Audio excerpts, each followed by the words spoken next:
Hello friends, so do you know how to increase the dimension text size, right?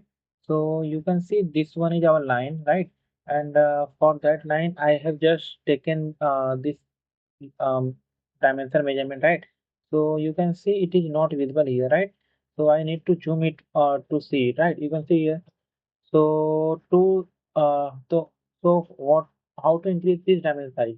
To increase this dimension size, you need to press the command here dim style DIMSTYLE, right?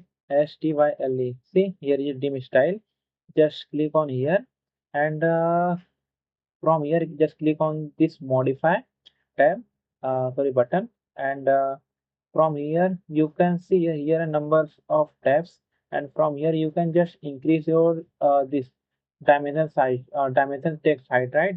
Currently it is 2.5. I just wanted to make it as 50, right? And from here I can change this arrow also. Let make it as 40, right?